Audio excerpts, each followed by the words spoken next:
E aí, habitantes da diversidade, hoje a gente está aqui para falar um pouquinho mais sobre a ESG, mas dessa vez aplicada a negócios através de sustentabilidade e marketing. E para isso eu trouxe duas pessoas que eu adoro o trabalho para poder discutir comigo sobre esses temas. Então, obrigada, gente. Estou super feliz de estar aqui com vocês. Queria que vocês se apresentassem um pouquinho e contassem da história de vocês com esses temas de ESG, tá bom? Bem, pode. Obrigado, Tamara, pelo convite, pessoal da diversidade. Sou o Kaique, trabalho aí com ESG há cerca de 3 anos, tenho bastante foco mais para o aspecto de governança, gestão da cadeia de valor, mas acaba que o profissional de sustentabilidade é bem multilateral, né? Então eu acabo olhando bastante para o lado social, doações emergenciais, vejo um pouco também de meio ambiental, inventário de carbono, relatório de sustentabilidade, por aí vai. Perfeito, Kaique. Muito obrigada por estar aqui com a gente hoje, viu? E eu espero que a gente possa agregar aqui no nosso papo também. Isa, conta um pouquinho pra gente. Conto, tá? Primeiro, obrigada pelo convite. Eu sou Isabela, sou gerente de marketing da marca Amstel Vibes. Eu falo que eu não sou especialista, né? Nunca vivi com o Kaique dentro de uma área especialista, mas eu falo que eu acho que fiz parte como lugar de fala e eu acho que as experiências que eu vivi na Heineken, seja como a marca, mas também como grupo de afinidade, de ter lá no início da conversa, acho que isso faz com que, minimamente, acho que eu possa estar aqui falando um pouco com vocês para contribuir. Perfeito, pessoal. Então, para a gente começar o nosso papo, eu queria que vocês contassem um pouquinho dos maiores desafios que vocês enxergam em relação à diversidade e sustentabilidade, tá? Vocês podem misturar os dois se vocês acharem necessário. E sobre a posição de vocês, né, como pessoas representativas dos recortes dentro de cargos importantes dentro da empresa. Boa. Bom, a diversidade hoje é um tema que com certeza abarca, né, questões de sustentabilidade. A gente vê aí um movimento, na verdade a gente viu ali pós-pandemia, um movimento muito forte das empresas, falando mais sobre diversidade de gênero, diversidade de racial, pessoas com deficiência, pessoas LGBTQI+. E é de fato algo que traz um valor para a empresa. A gente tem diversas consultorias como a McKinsey que mostram como a diversidade ela impulsiona o negócio, né? Ela faz com que as pessoas se sintam mais confortáveis em ambientes diversos, que elas possam trazer pontos de vista que sejam diferentes, e tudo isso vai agregando para que você tenha entregas ali mais consistentes e de fato diferentes, né? Porque o background de cada pessoa pode agregar a isso. E aí, a sustentabilidade, ela acaba abarcando esse tópico muito ali dentro do social, né? Quando a gente pensa nessas melhores práticas ESG, o social, ele puxa bastante a diversidade. E aí a gente pode, de fato, construir aí locais que sejam mais abrangentes e mais convidativos, né? Perfeito. Eu acho que quando a gente olha no aspecto de empresa mesmo, acho que tem um ponto da fala que ele trouxe que é muito importante. Acho que a partir do momento que começou a se trazer dados alinhados do negócio, eu acho que esse movimento ele começou a fazer diferença nas empresas. Principalmente porque, assim, o grande aprendizado, assim, do pouco que eu sei, mas do que eu lembro da jornada que eu vivi como grupo de afinidade dentro desse tema, até mesmo não falando sobre marca, mas falando como empresa, é sobre a liderança, né? Se a liderança não compra, nada acontece. E a gente sabe que, né, liderança de empresa é sobre números. Não adianta a gente falar, a empresa pode ser o mais legal possível. Mas se as pessoas não veem números, o movimento não acontece. Então, acho que a partir do momento, principalmente o lado social, e quando a gente começou a olhar a inclusão e diversidade dentro das empresas como lado de negócio, isso começou a se movimentar. Acho que ainda é um desafio, porque tem alguns momentos que a gente esquece, né? Eu falo como as empresas esquecem desses números. Então, eu acho que o grande desafio hoje é relembrar sobre isso. Acho que hoje e que está no dia a dia. Uma coisa que eu falo muito é que não necessariamente falar sobre isso é fazer grandes iniciativas, mover o mundo ou movimentar talvez coisas externas. Mas, assim, quando a gente olha dentro da empresa, se a gente faz isso no dia a dia e no detalhe, aí que a gente vai realmente fazer a diferença. Então, acho que hoje esse é o desafio. Perfeito, Isa. Eu queria aproveitar a sua fala para te fazer uma pergunta. Eu queria entender se o seu lugar, né, de mulher LGBT dentro de uma empresa que vem crescendo em relação ao tema de diversidade também te dá essa possibilidade de fazer mudanças agora que você está num cargo, né, de liderança. Como que você vê isso nesse seu aspecto de fazer parte, né, dessa representatividade? Como que isso traz diferença para o seu dia a dia? Não, com certeza. E o que é muito legal é que mesmo antes de eu estar nessa posição, eu acho que a partir do momento que a gente tinha uma liderança comprada, essa evolução e esse lugar de fala, essa força de ouvir, escutativa, ela foi crescendo. Mas com certeza na posição que eu estou hoje, na marca que eu cuido principalmente, eu tenho uma confiança e eu tenho um espaço de colocar minha visão. E acho que a partir do momento com o lugar de fala, isso é ainda mais endossado. E o que é muito legal é que eu não sou a única, né? Dentro do nosso time tem muitas outras pessoas que têm lugar de fala e a gente está sendo escutado. E isso faz toda a diferença pro dia a dia. Então, eu acho que isso é o reflexo, né? Porque é uma das coisas básicas que é ter um time diverso. E a partir do momento que você tem um time diverso, você consegue ter mais gente endossando, mais gente falando sobre o assunto com propriedade. Né? Que no final, quando a gente está olhando para uma marca, é sobre as pessoas. É o que as pessoas acreditam que é relevante para as pessoas. E tendo as pessoas representativas ali, a gente consegue relembrar sempre sobre isso no dia a dia. Perfeito. E aí, só para complementar esse ponto, eu queria trazer mais uma pergunta para você, que é sobre pesquisa de mercado, né? Hoje acontecem muitas pesquisas de mercado, né, em relação ao marketing e tudo mais, mas você sente esse movimento em relação à representatividade? Porque como você está numa marca, né, que traz essa verdade de diversidade, eu queria saber como que você faz isso na prática, porque eu sinto que muitos dos nossos clientes não sabem como fazer. E aí eu acredito que se a gente prova o porquê fazer, fica muito mais fácil, né? Então eu queria trazer esse aspecto para você poder trazer um pouquinho para a gente também. Sim, consistentemente o nosso time de inteligência mensura o quanto trabalhar a diversidade é importante para a fortaleza das marcas. E é um fato, faz diferença. É relevante. E o que é legal é que, independente dos recortes dentro dos sociais, uma coisa impacta a outra. Então, é muito legal ver o quanto, realmente, assim, numericamente, faz sentido e a gente consistentemente mensura os impactos na força da marca, né? O quanto é relevante para o consumidor. E, de novo, não é porque talvez você trabalhe um recorte que não seja relevante para outras pessoas. Inclusive para as pessoas que não fazem parte do recorte. Então, a gente está acostumado a pensar que sim, estamos num país extremamente conservador, estamos vivendo um contexto extremamente conservador, mas não é a maioria. Então, a gente vê que tem sim, assim, às vezes a gente olha marcas de cerveja, que sempre foi uma categoria extremamente conservadora, né, machista e várias coisas, e não, tem sim um espaço e é relevante. Até por isso que a gente é muito consistente no que faz como marca. Perfeito. E sempre dados para a gente conseguir se embasar, tanto internos quanto externos, né? Em todos os podcasts que a gente vem fazendo, a gente está falando sobre isso. Como que a gente sai do lugar do impacto social e ambiental para além de fazer impacto social e ambiental, mas para mostrar o quanto isso é negócio. Como que a empresa vai ganhar com isso, quanto que vai ter menos custo, né? Vai ter mais investimento e tudo mais. E aí eu trago a pergunta para você, Kaique.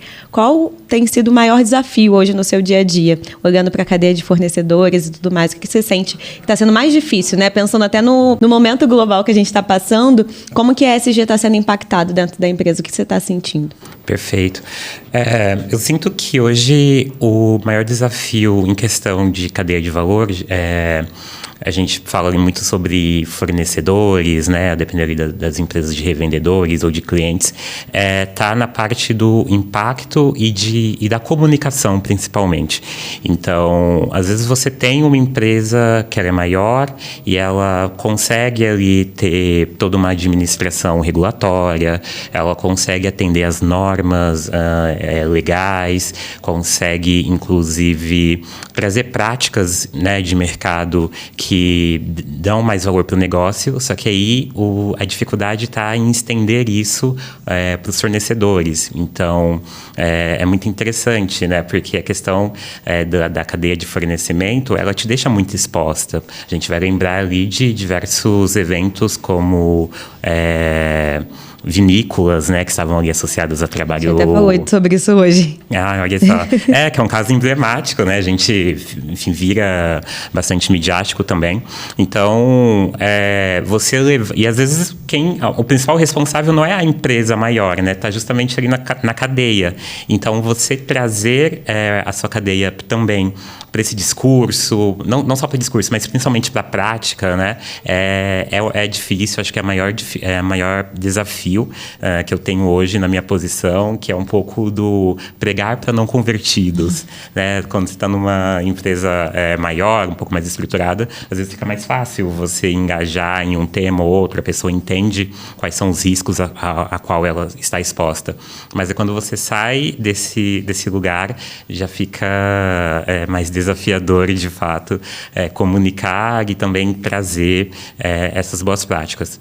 Mas é importante ressaltar que tem a questão da responsabilidade da empresa também, porque se ela sabe que há problemas ali na cadeia de fornecimento, ela também não pode financiar isso, né? Porque a partir do momento que você compra um produto, que você utiliza daquele serviço, você também está financiando, né, de modo indireto, um trabalho escravo, um trabalho infantil, ou enfim, qualquer tipo de trabalho que seja subalterno e afins. Então, nesse sentido, é importante que a empresa, ela, de fato, avalie todos os seus fornecedores e avalie, né, nas práticas, né, de sustentabilidade, nas práticas ambientais, sociais, peça daquela empresa, por exemplo, políticas, códigos formais, onde ela, de fato, demonstre que ela tem uma ação, né, e consegue trazer e aí essa empresa vai conseguir trazer para a sua cadeia de valor melhores práticas de ESG, de fato.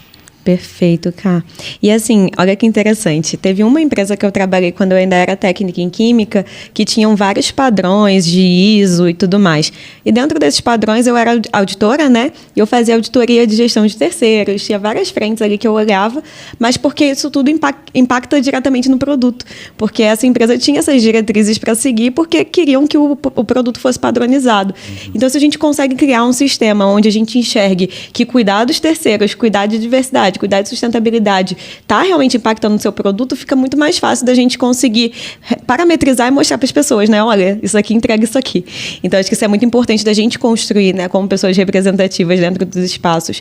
Como que a gente usa esses dados estrategicamente para poder mostrar a realidade. E ter esse cuidado com a reputação da empresa, né? Que reputação também é negócio, é valor, né? Uma reputação prejudicada é valor. O quanto essa empresa é valiosa tem tudo a ver com reputação. Hoje em dia está bem mais difícil de tirar isso das empresas, né? Quando acontece um caso que atrapalha essa reputação, dificilmente ela consegue recuperar a reputação que tinha anteriormente. E também o contrário, né? Então, você às vezes tem exemplos aí de empresas que engajam a sua cadeia de fornecimento, engajam os seus representantes comerciais em boas práticas, e isso fica bem visto, né? Então, quando você vê uma grande empresa do setor de cosmético trazendo ali práticas específicas para seus representantes comerciais, dando suporte, afins, isso também impacta na reputação dela, né? As pessoas olham e falam, poxa, que legal, existe uma preocupação nesse sentido. Perfeito. Deixa eu trazer mais um ponto agora para você, Isa.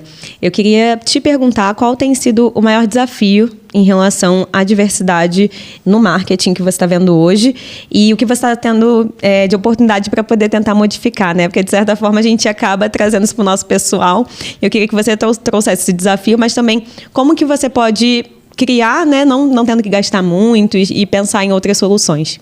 Boa. Eu acho que hoje o maior desafio, apesar da gente ter acesso à informação, apesar da gente pesquisar bastante, e apesar da gente até ter evoluído com um time mais diverso, eu acho que ainda existe uma barreira, talvez é mais regional do que... Quando eu falo diversidade, talvez hoje... O principal desafio hoje para mim é o regional. É até mais do que personalidade, pessoas. Eu acho que a gente ainda...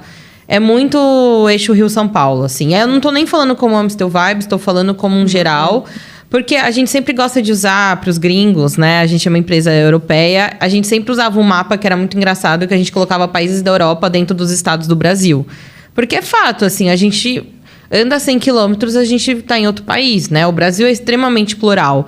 Então, acho que hoje, nas marcas, o principal desafio é trazer essa pluralidade do que representa o brasileiro. Eu acho que a gente ainda traz muita representação do que é o Sudeste, porque, querendo ou não, a maior parte das empresas acede aqui. Acho que com o home office hoje, pelo menos a empresa que eu tô, é uma das poucas que ainda manteve 100% home office. Isso permite que hoje metade do nosso time de marketing é fora, pelo menos fora de São Paulo. Ainda tem muita gente do Rio, o que também é bom, porque acaba que às vezes a gente fica muito paulista e tem muitas coisas do Rio que a gente às vezes não traduz.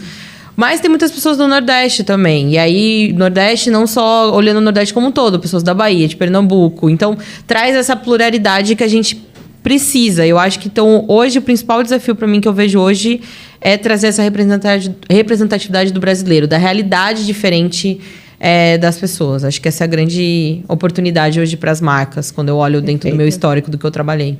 Muito incrível. E aí é a possibilidade de co-criar com pessoas também, né, Isa? Porque, beleza, a gente tem um limite de pessoas para contratar numa empresa, né, numa marca e tudo mais. Mas quais são as outras possibilidades de construção? Fazer um workshop com pessoas, né, representativas? O que a gente pode criar com essas pessoas para poder trazer essa representatividade sem necessariamente contratar essas pessoas dentro da empresa, né? Isso, e provocar isso nos nossos parceiros também, né? Então, a gente tem alguns parceiros que são mais fixos, mais de longo prazo, como eles também refletem isso dentro dos times, ou isso, como pluga parceiros que ajudam a trazer essa pluralidade de visão para o ponto de partida. Perfeito. Agora que a gente falou dos desafios, eu queria que vocês falassem sobre uma coisa positiva em relação à sustentabilidade e diversidade que vocês enxergam no trabalho de vocês hoje. O que vocês já sentiram de desenvolvimento? O que vocês acham que é o projeto positivo que vocês poderiam compartilhar com a gente? Para mim, eu acho que esse ano é bem emblemático. Eu estou há 12 anos, nunca trabalhei em outra empresa. Vivi o começo do, né, falar sobre inclusão e diversidade, principalmente do lado social. Eu vivi o comecinho lá da história. E assim, a gente está longe de estar no ideal, e eu acho que nenhuma empresa está, mas esse ano especificamente, aí trazendo o meu lugar de fala dentro da comunidade LGBTQIA+, eu acho que para mim esse ano foi muito emblemático. E aí o aspecto positivo enquanto muitas empresas andaram para trás, com todas as políticas internas e investimentos externos, a gente teve uma empresa que não andou eu estou numa empresa que não andou para trás. Isso para mim é muito emblemático. Que, tipo, hoje, nesse ano especificamente, representa demais. Pode parecer pouco, não é que a gente, nossa, moveu montanhas, fez milhões de coisas, mas de não ter recuado, isso para mim já representou muito. Muito, com certeza. Então, para mim, acho que esse é o exemplo mais positivo e emblemático para mim hoje. Perfeito. E eu acredito até que a sua posição hoje como gestora da marca é muito emblemática também, né, Isa? Eu fico bem feliz de ver você se desenvolvendo, porque mostra a possibilidade mesmo, né, que as empresas realmente estão olhando para isso para além de falar, mas uma cultura mais inclusiva. Acaba que o tempo está realmente fazendo com que isso aconteça aí no dia a dia. Estou muito feliz de ver tudo isso acontecer com você. E você, Ká?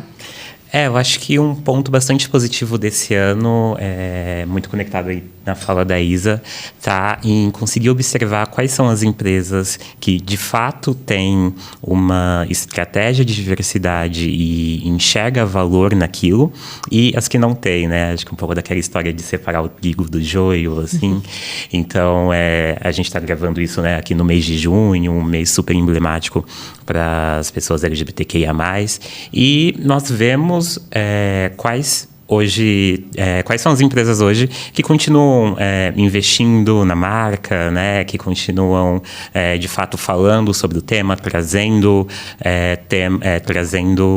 muita representatividade, trazendo a sua estratégia, fazendo com que esses funcionários se sintam melhores e mais representados. Então, nesse sentido, é muito bom observar, de fato, quem está fazendo e continua fazendo, e quem realmente estava ali só fazendo aquele diversity washing, né? Aquela propaganda que era só para inglês ver, e assim que passou um pouco ali do hype, a sociedade volta a ficar um pouco mais conservadora, né? Pelo lado político e afins, elas também, né, recrudescem. Então é interessante ver esse movimento de empresas reais, assim, acho que é bastante positivo nesse sentido. Perfeito. Eu queria fazer mais uma pergunta para você, Ká, que é o seguinte: eu venho da sustentabilidade, né? Eu trabalhei com licenciamento ambiental, trabalhei um tempo com essas frentes mais direcionadas para o meio ambiente, e eu sinto que pouca coisa mudou né, do que faziam há 3 anos atrás e fazem hoje, porque existem, né, as leis, eu sinto que as empresas cumprem e tem muita oportunidade de inovar, não só para direcionar, né, o que existe ali de licenciamento e tudo mais, de leis, mas também olhar para oportunidades de redução de custos, de sustentabilidade mesmo, né, reciclagem e tudo mais. Você sente que é assim? Você sente que na empresa que você está tem oportunidades? Como que você está sentindo tudo isso?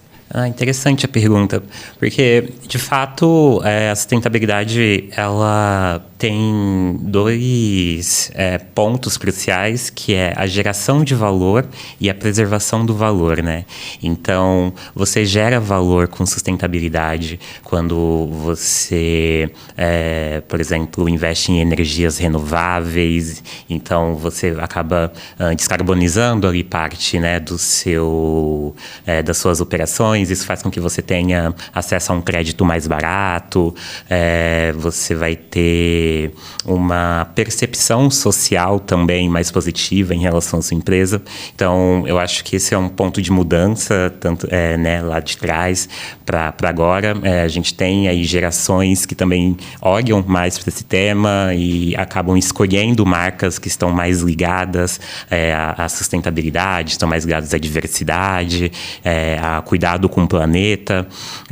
E sustentabilidade também ela acaba preservando o valor, porque você olha para as suas operações e pensa, como eu posso ser mais ecoeficiente? Então, onde eu tenho a oportunidade aqui de reduzir um custo de água, um custo de energia, como eu olho para os meus marcos regulatórios e não fico exposto a riscos, né?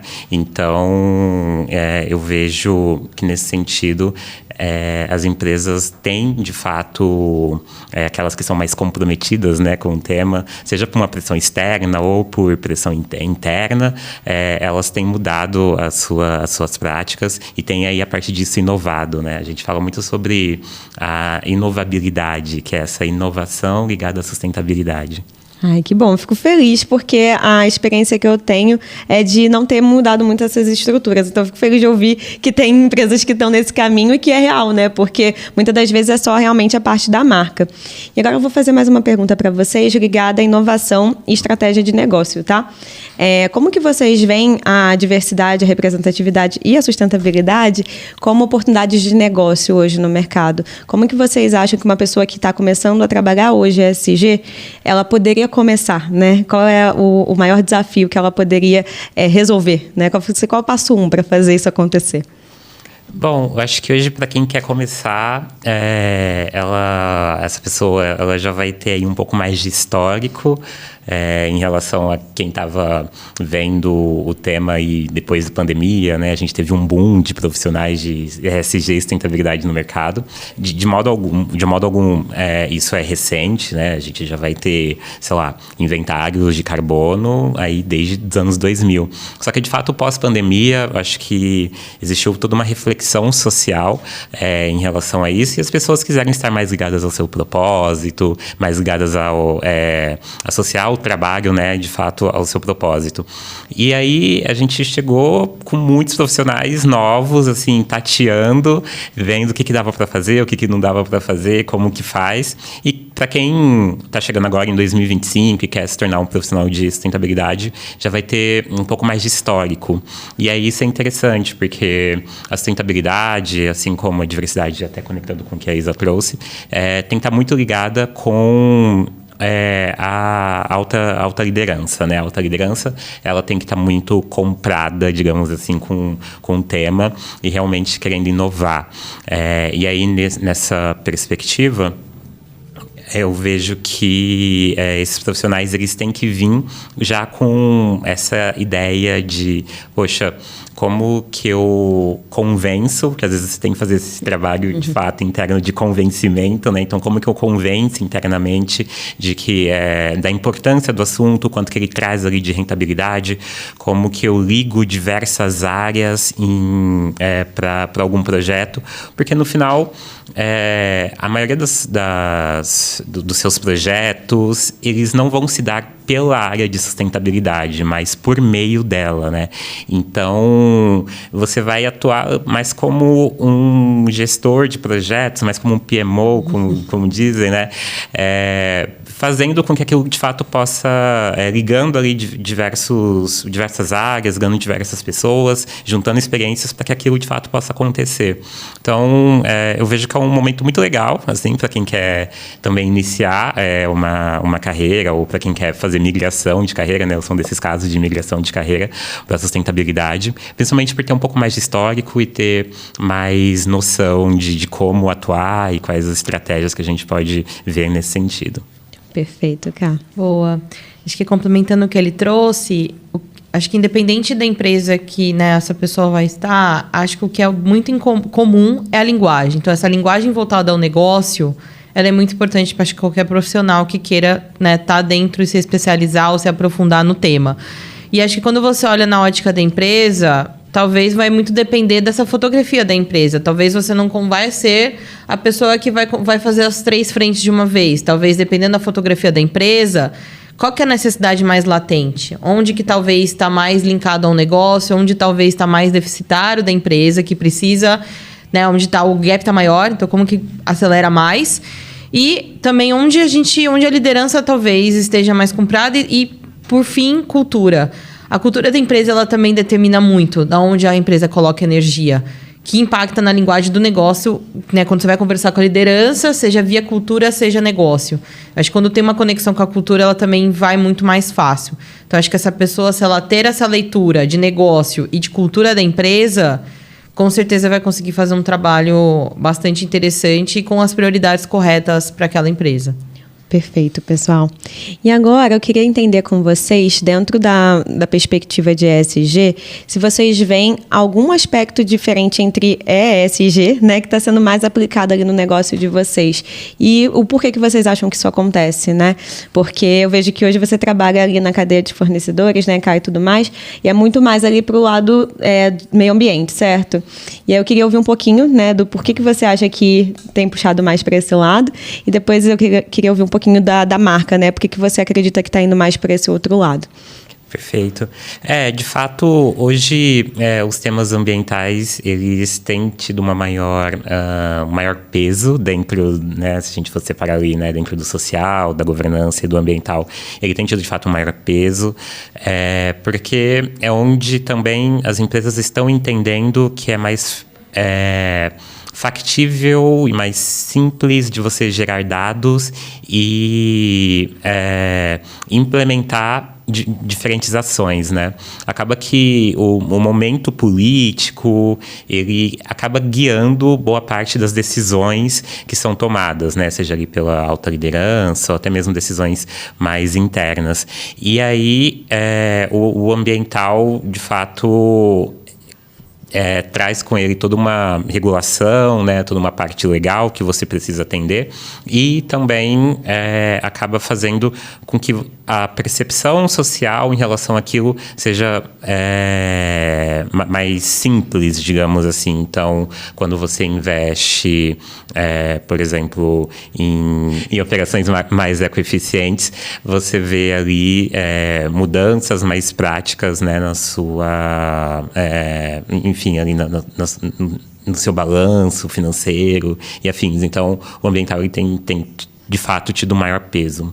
Perfeito. E você, Isa? Bom, na perspectiva de marca, acho que o grande ponto de partida do porquê que talvez o social ele é muito mais forte para a Amistel do que talvez o lado mais ambiental, que é um pouco mais grupo, é muito sobre o ponto de partida da marca. Assim como a cultura ela impacta do que a empresa faz, o que a marca faz foi muito, assim, não fácil, mas foi muito claro como a gente chegou nesse caminho para essa marca, porque é parte do DNA dela.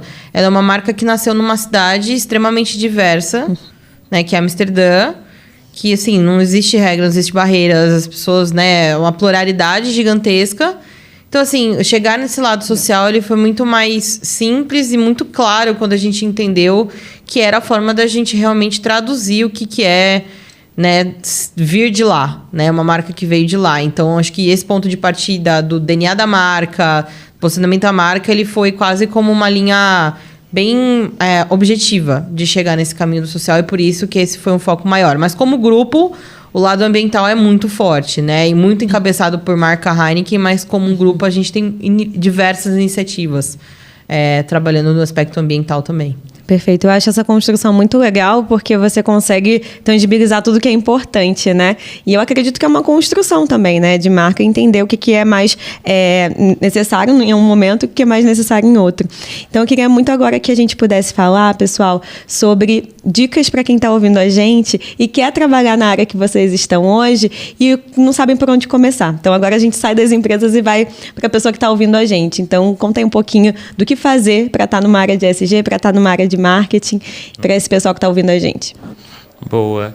Bom, eu acho que uma parte legal do ESG é que você não necessariamente precisa de uma formação muito específica.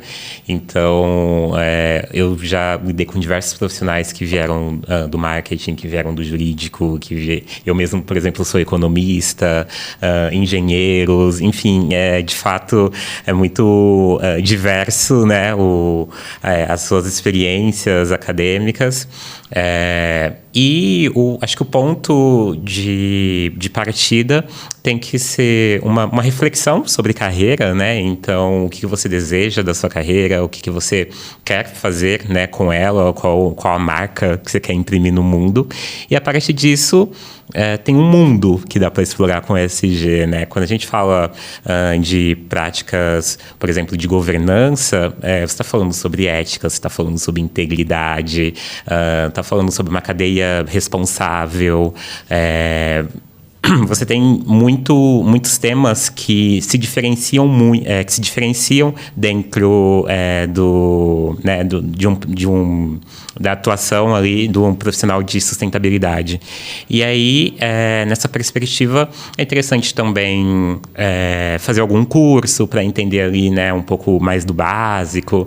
Então, eu sempre brinco, ESG é uma sopa de letrinhas, né? Tem o próprio ESG e depois que você vai começar trabalhar, as siglas, elas se multiplicam, assim. Então, por ser também um tema muito forte, né, no mundo e afins, acaba que você pode... É interessante se especializar em alguma camada ali do ESG e aí começar a fazer algum curso e também partir para a prática, né? Ver ali o que a vaga está pedindo de especificação, né? E, enfim, se aventurar no mundo. Perfeito, Kaique. Muito obrigada, viu? Boa. Sobre marketing, tenho 12 anos que eu estou trabalhando, eu sou formada em marketing, porém, acho que nesses 12 anos eu aprendi que, de verdade, a formação ela representa 20% do que eu sei hoje. Então, óbvio, a área de marketing ela muda muito conforme as empresas. Eu só trabalhei em uma, então eu posso trazer minha experiência na que eu trabalho. O que eu posso trazer de verdade, a formação ela é importante, mas ela não é o limitante. Eu trabalhei com muitas pessoas engenheiras, que é uma área completamente oposta, né? Mais para exatas do que humanas. Mas porque o marketing, pelo menos na minha experiência, é extremamente plural. Então, se você é uma pessoa que é muito curioso, que gosta dessa dinâmica, que você está numa reunião falando uma coisa, virou na outra, no outro dia outra coisa, muda e vai e volta, é uma área muito legal. Então, é uma área extremamente diversa, no sentido de experiência. Então, assim, num dia você vive uma coisa, no dia você vive outra e vai. E você vive muitas coisas e é uma área muito de repertório. Então, se você é uma pessoa que gosta muito de aprender coisas novas, de ver experiências diferentes, de repertório e curiosidade, é o principal, é uma área muito legal para isso. Então, a dica que eu dou é, você é curioso e gosta desse dinamismo, não importa no que você é formado. Só se jogar. Muito bom, muito bom. E é engraçado porque eu me formei em engenharia, né? E eu nunca imaginei que eu fosse trabalhar com marketing na minha vida. E hoje eu adoro fazer projetos de marketing. É super legal. Então, pessoal, aí boas dicas, né? Para empresas e para as pessoas que estão entrando agora no mercado de trabalho. Foi um prazer falar com vocês, viu, pessoal? Eu adoro demais o trabalho de vocês. Continuem brilhando por aí. E contem com a gente também, viu? Um beijo, pessoal. E até a próxima. Tchauzinho, gente. Obrigada. Tchau, pessoal.